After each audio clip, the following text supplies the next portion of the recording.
nahasten buruketak denak dira antzerakoak.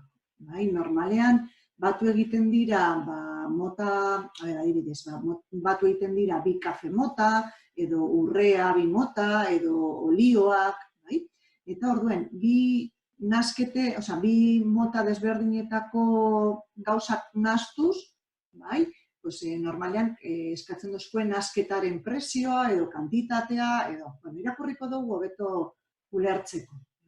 Orduen dino, 12,40 euro kilogramoko 12 kilogramo kafe, 7,40 euro kilogramoko 8 kilogramo kaferekin nahasiz gero, zenbat izango da nahasketaren presioa. Orduan, irudian nik uste hobeto ikusten da. Daukagu, kafe mota bat, balio dauala 7,40 eta dira 8 kilogramo, eta beste kafe mota bat, kilogramo bakoitzak balio dauala 12,40 eta pisatzen dauala 12 kilo.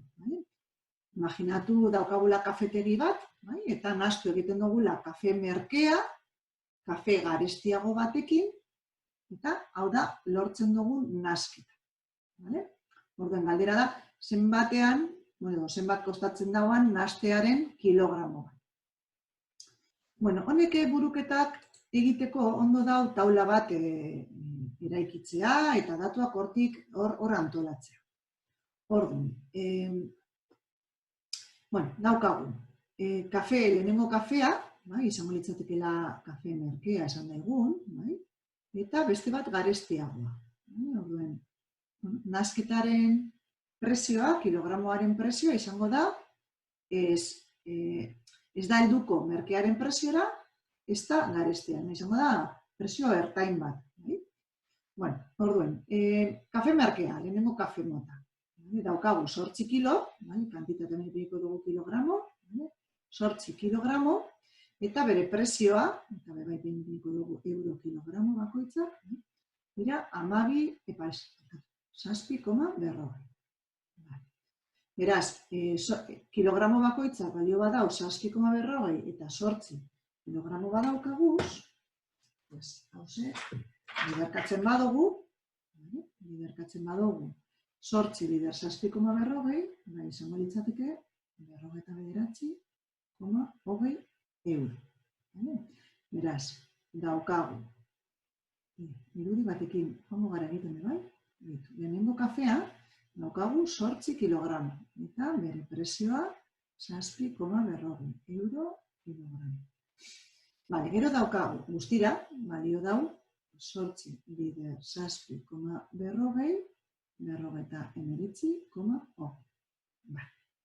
Gero, nahastu egiten dugu beste kafearekin. Beste kafea, dukoguz 12 kilo. Kilo bakoitzak, 12,40. Beraz, biderkatu egiten badugu, 12 kilogramo daukaguz. 12,40.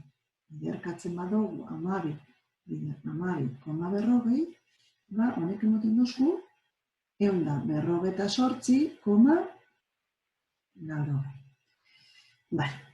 Nahastu egiten badugu, guztira, daukaguz, 20 kilogramo. Sartu egiten baduguz biak kubeta batean, daukaguz 20 kilogramo. Eta galdera da, zenbatean, zenbat kostatzen doan kilo bakoitza. Orduen, zenbat kostatzen dau kafea? Izatez badakigu zenbat balio dauan. 49,20 gehi 148. 0,80, honen batuketa da 208, 208, exacto. Beraz, bi kafeak batuta 208 euro. Galdera da, zenbat balio dauan, kilo bakoitzak. Beraz, planteatu daikegu, ekuazio baten bitartez. Zenbat balio daun nahasketa, daukaguz 20 kilo, eta gauza da, kilo bakoitzak ez dakigula zenbat balio dauan. Baina dakiguna da, beste bi kafeen batuketa eta beste bi kafeen kostua edo balioa izango da nahasketaren balio. Hortik dator ekuazioa.